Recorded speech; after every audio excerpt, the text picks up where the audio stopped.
Good afternoon, everyone. On behalf of agricultureinformation.com, I welcome Mr. Rajeshwar Dhavala, and he will talk about commercial cultivation and value addition of medicinal plants. I now request the speaker to begin. Thank you. Thank you so much. Good afternoon, everyone.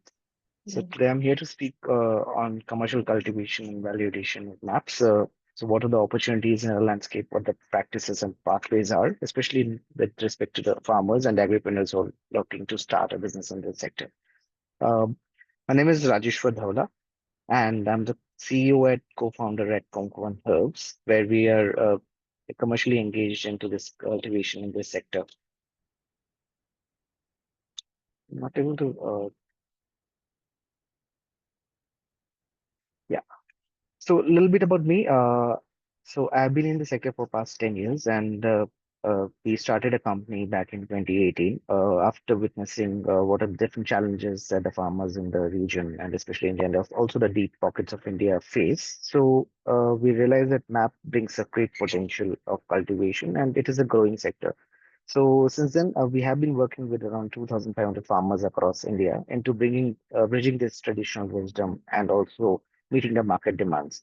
And in the process, I, along with my team, have guided numerous farmers and FPOs towards profitable medicinal aromatic plant enterprises and taking this as an opportunity to grow into the space of agriculture, which is not conventional. So why the medicinal aromatic plants matter, why this sector matters is because traditionally we have been blessed with a rich biodiversity. Our country encompasses over 7,000 identified mass species, and out of which around 1,200 are actually used in commerce. So, as a nation, we have had Ayurvedic heritage for a long time, and now, especially after COVID, it's booming into a global wellness market segment, which gives the farmers an opportunity to see this and identify this sector as a sustainable income source, while also preserving the traditional knowledge that has been passed from generations. So if we look at the market opportunity, global and domestic figures, so the entire global market is valued at $200 billion. So the worldwide herbal products market is at that valuation, and it is expanding rapidly.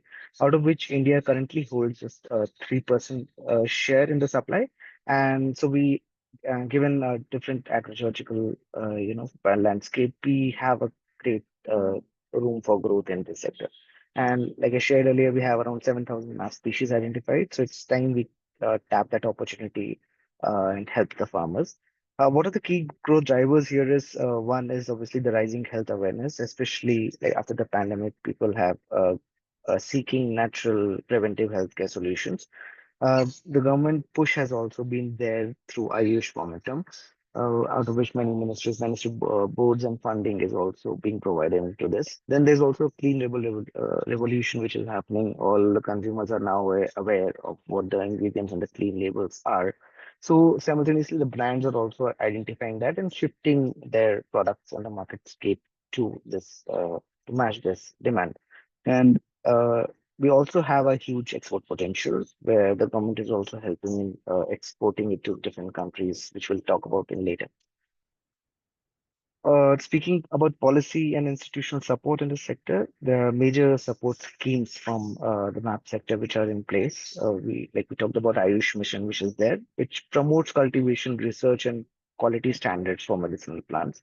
Then there's also an NMPB called National Medicinal Plants Board, which provides subsidies for cultivation. It also supports the post-harvest infrastructure and also market linkages with companies.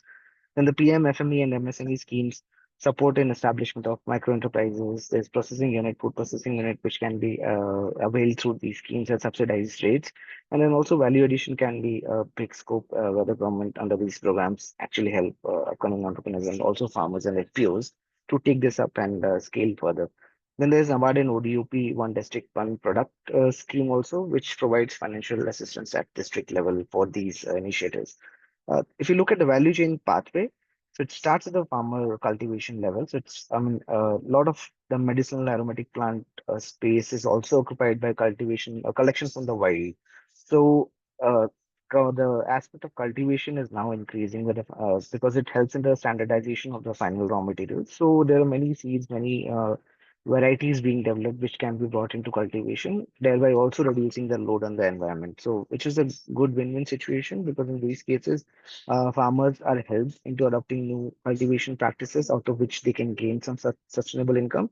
And on the other hand, we are also helping the forestry thing to not be depleted as with the trade of wild collection.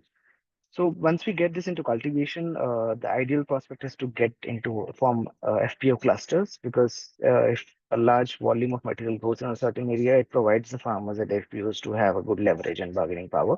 Then to leverage on that and further incentivize and further gain additional income is to establish processing units around the center. So rather than having it in cities, it's also under these schemes we can avail these infrastructure facilities to be set up at local processing units and then provide the market access to be able to tap the market potential that we have. So top medicinal plants, if we talked about, so ashwagandha, so all these ashwagandha, shatavari, kalmika, different parts and different elements that are used. For example, if you talk of ashwagandha, the part used is the root, which is the application of stress relief. It has adaptogens, and also pharmaceutical formulations are being developed out of this.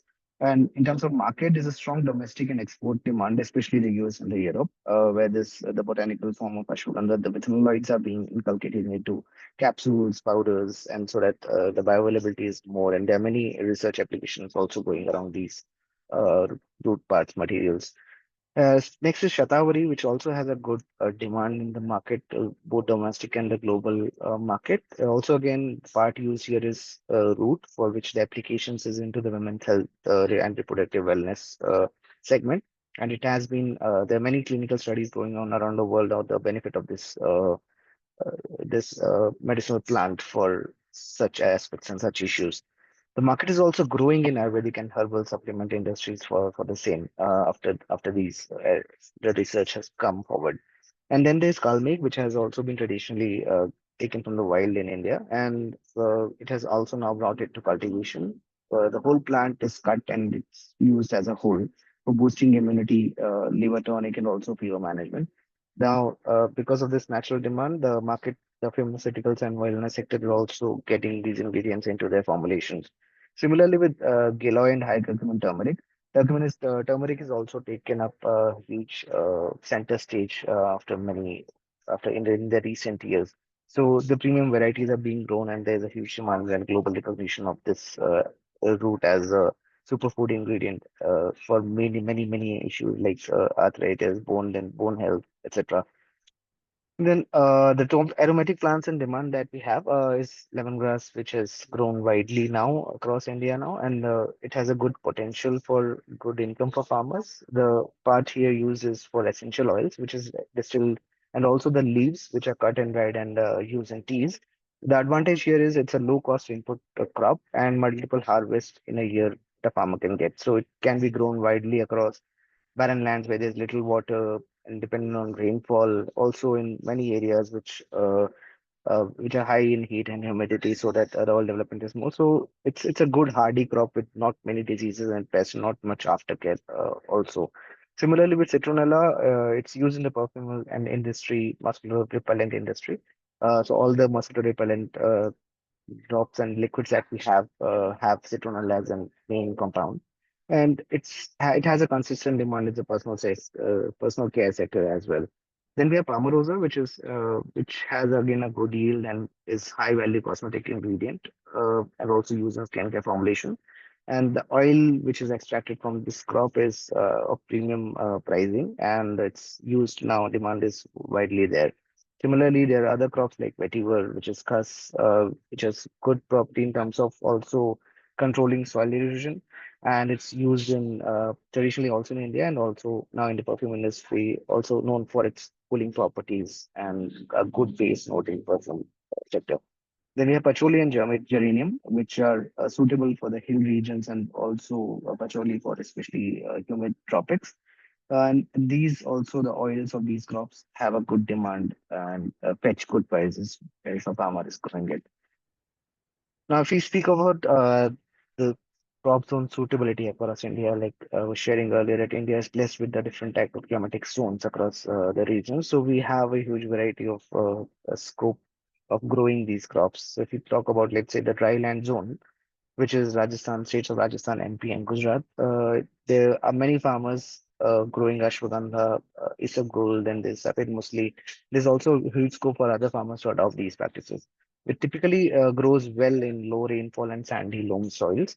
So these are the different regions. For example, the tropical region of Kerala, Karnataka, Assam grows black pepper, there's ginger, cardamom, etc. Then in the northeast, we have citronella, turmeric. There's also large cardamom, which the farmers are doing and is ideal for that region. Then, if we speak of the hills and the temperate hills like Uttarakhand, HP, and Jammu Kashmir, the crop scopes are for geranium, lavender, there's rose, chamomile, stevia, etc. Because these require cooler temperatures and moderate rainfall, and also can be grown on well-drained slopes. So then, coming to states of UP, Bihar, Punjab, it's the ideal crops, so to speak, are vetiver, palmarosa. Mentha is grown widely in UP. Then there's Kalmihik, which thrive well in alluvial soils, suitable and found in these regions. Then the southern peninsula of Tamil Nadu, Andhra, and Telangana are suitable for vetiver, senna, is coleus and tulsi also. So ideal for red soil crops. And there are certain experiments and districts going on where ashwagandha is also now being grown in these areas. So to identify, to get to this market, we have identified five key parameters to success. So one, it's very important to select the crop based on the agroclimatic zone that the farmer or the FPOs are in. So because the primary cause that has been realized for the crop failure is because the wrong crop is chosen in the wrong agroclimatic zone. So it's very important to identify that. And then also before beginning, it's important to conduct the soil testing and also the local agriculture universities or the ICR institutes that are available in the region. Then the second most important factor is to have quality planting material because, like I was sharing, it's very important that the end produce and raw material is of standard quality for it to have a good market value. So it's important that the farmers source certified seeds and saplings rather than a mixed bag of anything which has different alkaloids and different content at the end result. So it's important we know what we are growing, which variety is it, what is the end result, how much yield is going to be there, what is the methanolite content, alkaloid content, for example, in those areas. So that has to be known once the planting material is being sourced. Then third important aspect is using of organic and sustainable inputs because a conventional crop versus an organic certified crop is there's a huge difference of value or income for the farmers. So if the farmers are able to use organic methods, it gets them a good market price, and also it in the longer run helps the environment and the soil for them to get sustained yield in their from the farms. Then the fourth one is to have efficient water and pest management using so traditionally these crops usually require lesser water except for a few aromatic varieties or if it's a chamomile, it's a flower or something. They can grow in hardy conditions, but it's important also to have good irrigation practices, perhaps using drip or sprinkler practices so that we are able to have good water management. And also, although it's not very prone to pests and diseases, these crops, but there are aspects where, let's say, a leaf feeding larva might get onto moringa leaves or something. So we have to use some pheromone traps or practices of IPM so that and if we get the harvest, it's good in quality and also not laced with pesticides. Then, most important one, that the last one is to have a cluster or FPO approach because, like I said, if it's an entire crop farmers that are doing, they get a good leverage when the raw material is in good quality because, uh, and also quantity because in the B2B market, if the farmers are supplying, they have to have a good volume to to be able to deal with the companies. So collective marketing, like I said, and increases bargaining power and reduces the risk. If a farmer is growing just let's say 500 kgs, it's difficult to sell. But if it's an FPO who's growing 10 tons, 20 tons, it gets easier to sell and also a good value that is provided. Now, let's if we speak of the economics and the profitability of these crops. So these crops are very good in the regions where the farmers are ideally don't have good access to market or there's infrastructure gap and also there's hardy let's say water scarcity. So we have been growing these crops in areas which are barren, which have been turned barren. There's lesser water. So all these areas can be utilized here, and the farmer could choose on the crop. For example, lemongrass, the input cost is around 40,000 per acre, and it stays on for many years. So the second year harvest would be around 80 to 100 kgs of oil, and which has net income around 1 lakh if the market value is good. Similarly, ashwagandha, the input cost is 35,000 with a net income of around 85,000 to 1 lakh. And it's a 6-month crop. It grows in different climatic regions according to, so from either from March to September, and also in certain regions from October to March. And then there's high curcumin turmeric, which is grown in parts of Odisha, the tribal belts of Odisha, or the northeast. There's Lakadam turmeric, which is quite famous now. So these are the varieties which have a good curcumin content, and they are used by the industries and extraction for using it for extracting the curcumin out of it. So the profitability here, however, varies on the planting material which we shared is important, and the agronomic practices that are being followed. What are the oil recovery rates, the timing of the market, and also the relationship with the buyer. So these are just rough estimates on the potential of these crops that can be coming. And also, as we were speaking, if you able to leverage with the organic certification, if we start and plan with that way, the returns can actually increase by 30 to 50% by supplying it to countries which are into imports of organic like Europe and US. Then the turning crops into productive, how do we see the value addition? So it starts with cultivation, growing and nurturing these crops, following good agricultural practices, then harvesting it so that it's harvested at the right maturity. Then the next step of the ladder is to have a primary processing where most farmers are engaged into like peeling, drying, crushing, grinding and basic extraction to prepare the raw material.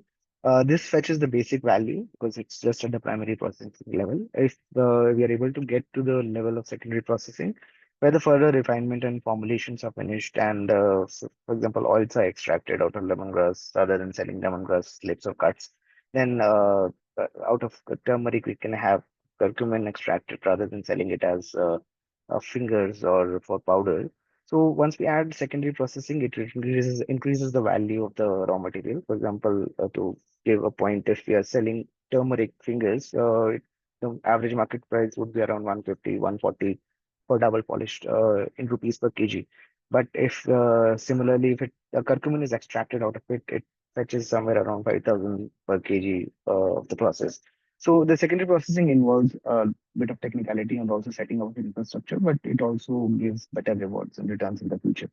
And the final part is to have a market-ready product, whichever form we are able to sell, and also for certain FPOs, they can sell it to retail channels, have their own products. That could be way. So if we speak further, how can farmers and aspiring entrepreneurs take their, I mean, get into this space is to have an assessment and plan of what their land, climate, water availability is. And then based on that, talk to institutions. There are many companies into this, select a crop which is good for them and connecting with these institutions like National Medicinal Plant Board, local agriculture universities, KVKs, for having the training. So it's important to learn how to grow it, to understand what the good practices are, what the timing of sowing, harvest, cultivation, etc. is there, and then ideally start with an FPO or collaborate with other farmers in the area so that the collective marketing power is being leveraged in the end, and the raw material is in sufficient quantity. Otherwise, it would be difficult to sell. Then in the process, it's good to apply for schemes to take benefits of the schemes that are there. We can reach out to NABARD office, have tie up with the Ayush missions so that the farmers are able to get some good quality seeds or some funds to start it.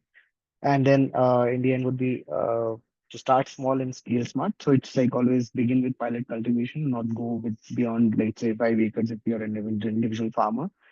Start with an acre, try it out, small acreages, and because it takes time to get and adopt a new crop, so better to start small rather than fail big initially, and then take this confidence and practices once the initial harvest is there, and then with other farmers we can grow and expand gradually over the period of time. So that is from my side. Key takeaways, I would just consolidate what we were talking of is to start small and scale smart. Start with an acre or zero point 0.5 acres, then get to 20, 25 acres. And the important aspect if farmer is in this sector is to focus on the quality and the traceability of the raw material. so that there's a differentiation when it gets to the buyer in terms of what the quality of the product is. And then seek value addition to ensure a higher income and their sustainability. And the if we talk about the entire sector, it's definitely connecting India's soil to the world's wellness. And with the right approach, every acre can become a healing enterprise. And that is what we wish for every farmer to scale and grow in income and have a good sustainable earning from their farms. And that is why we titled our slide initially to have agripreneurs, because we believe every farmer is an entrepreneur and doing something for the world. So, and this sector itself provides a good opportunity for them to have good incomes. My name is again Rajeshwar. Thank you so much. I hope it was valuable. Thank you very much, sir, for a wonderful and informative presentation. I will take up the questions now. In the meantime, can you please stop sharing the screen, sir, so that we can see Yes. your full video? Yeah, I'll move on to the questions now. The first question is, what types of value addition processes are carried out at your company, such as drying, extraction, or formulation? So at our company, we are into multiple value additions. So for example, if it's ginger, we do ginger slicing, dehydration, etc. For turmeric, it's like boiling and then getting into double polished form and also into powders. So and then for ashwagandha, it would be cleaning, grading, drying, and then so these sort of value additions is what we're doing right now. And we are also getting into space of working with the extracts so that out of turmeric, like I was sharing, we can have extracts and then that is a good value. So that is the purpose which we are getting into so that so we'll be soon having supplements which uses these traditional knowledge and including raw materials. Okay. Can you describe the kind of technology or processing equipments used in your facility? So there are many technological equipments used. So one is nowadays on the farm. If I'm speaking of the farmers end, many companies and also we are trying to get remote sensing and also satellite-based mapping into our system so that the farmers are aware of the weather and they're able to understand when to harvest and take those decisions accordingly. And so some and on the harvest end, the processing end, there are many low cost machineries that have come in, like small portable ginger slices are there, more trolley mounted turmeric boilers and polishers are there, which definitely can go and reach to any area and for farmers to have good value addition processing at their centers. Then there are good high input plants of extraction, curcumin extraction, and also ginger oil and distillation units, which are around I think 7-8 lakhs, depending on the capacity, which is used to extract oil out of the essential aromatic crops that we use.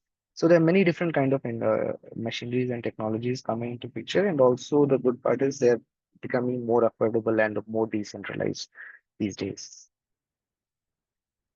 Okay. How do you ensure standardization and maintain the medicinal efficacy of processed products? So at the farmers end, it can only be maintained when the start is uh, there. I mean, good. Like I said, we need to have quality certified seeds and the variety of the seeds. So that is the first and the foremost process that is followed, so that we know that it's not being mixed from the wild or different varieties coming into picture. Because in that case, it's when it gets to the harvest, it's difficult to control.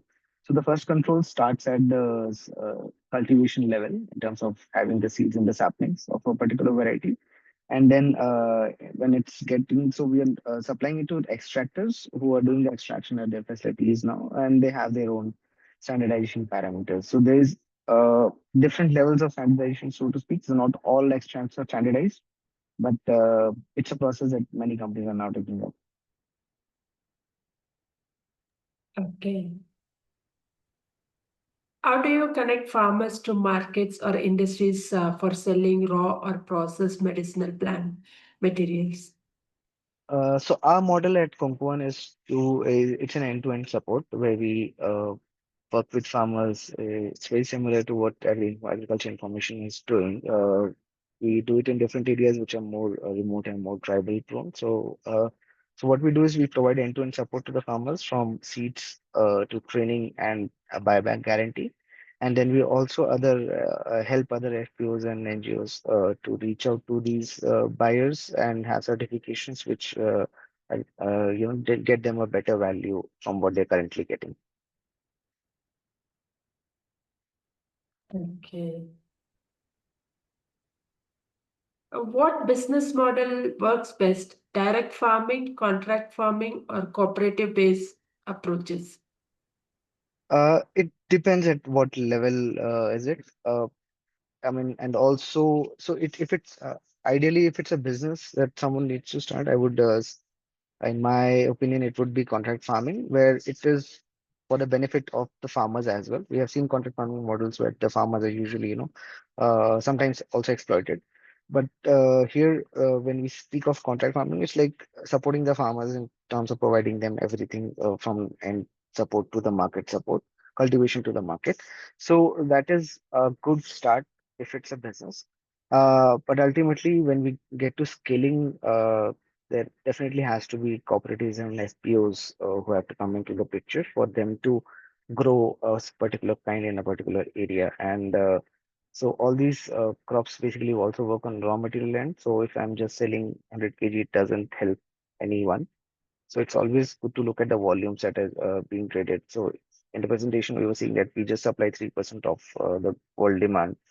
So that those are the pictures, and and then also ashwagandha, if it's selling over 1,000 metric tons, there are certain crops which are selling at 100, just 1 metric ton, 2 metric ton.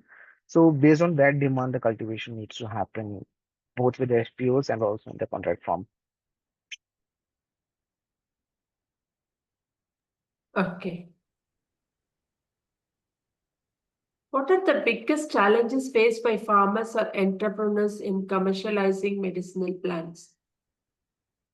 So for farmers, it's mostly because usually they're not made aware on the seeds part, on the quality input part. So those that is one challenge, and usually because it's more hearsay, the expectations are more nowadays with the a lot of digital media. There's also information, but also misinformation pictures. I think having a good accurate analysis or the advice is one problem.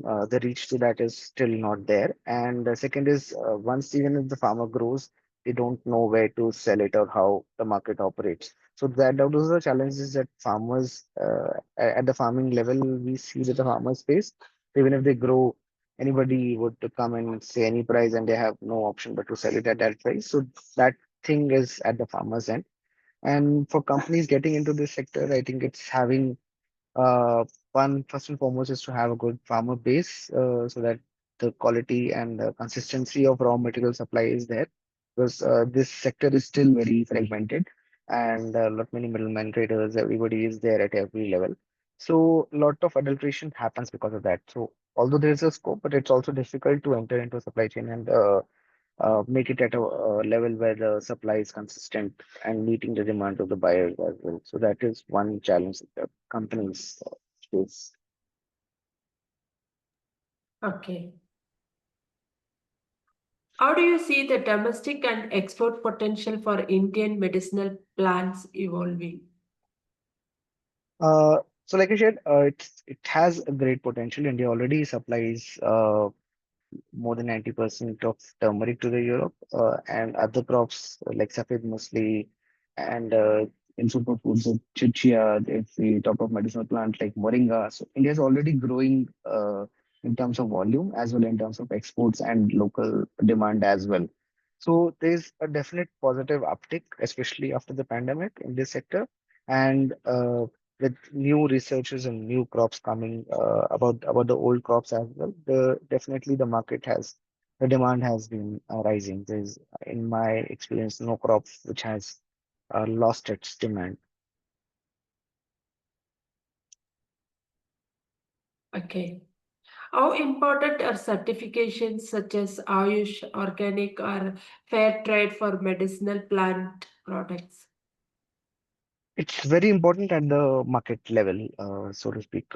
because what we saw is if there are no certifications and the farmers or the FPOs or the companies are selling, and versus to a company which has certifications, it is around a 20 to 50% jump or the difference in the prices. So that which is a big margin. So I think it's important to, although it's a complicated process and not very easy in terms of when it comes to farmers, because if we talk of your EU certifications, they are getting stringent by the day, and it takes at least 3 years of a cycle for a farm to be certified. So, if the export market is the target, and I definitely think certification play an important role to get the end value at a better price. Having said that, even the domestic market without certifications, they are good, but it's always better to have these.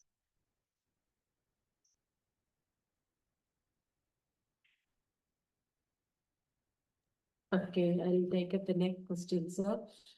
Does Konkuwan Herbs collaborate with research institutions or universities for R&D and product innovation?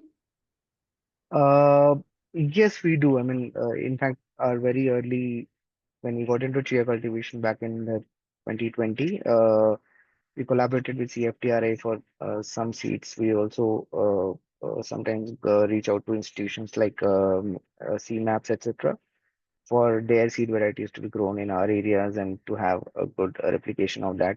And we are definitely working now with few researchers on our next and upcoming products. So yes, that is one of our ways that we operate. Okay.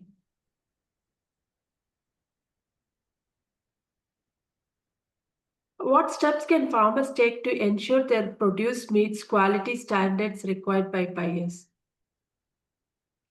So it's ideally, in my opinion, to go backwards to understand what the market demand is, what the product range is, and then work backwards from there. So farmers, rather than hearing from someone and growing the crops and then finding the market, it's always better to understand what quality, what grade, what value addition fetches what value, and then based on that, have a backwards calculation in terms of what how to grow that. So that is one aspect in terms of meeting the demand and not, getting whatever price the market says eventually. So that is, I would say, a way to start. Okay. How do you see the role of medicinal plants in India's wellness and pharmaceutical industries over the next decade? It's definitely growing. Like I said, with the export demand and also the international demand, the domestic sector is also responding similarly because we even when we see around ourselves, people are now shifting towards natural solutions or natural wellness remedies. So the consumers, as they're getting more aware, and with the digital age and the AI age, so they are definitely wanting solutions to be based in nature, rather than having chemicals or pills just to pop. So I think that is a huge shift that is happening, which actually then helps in the scope of this entire industry as well. Is because it belongs to that sector, and also part of it also gets into the food system. So with the growing population, it's always getting to grow. Okay. Sir, what message would you like to share with young entrepreneurs and farmers interested in this sector?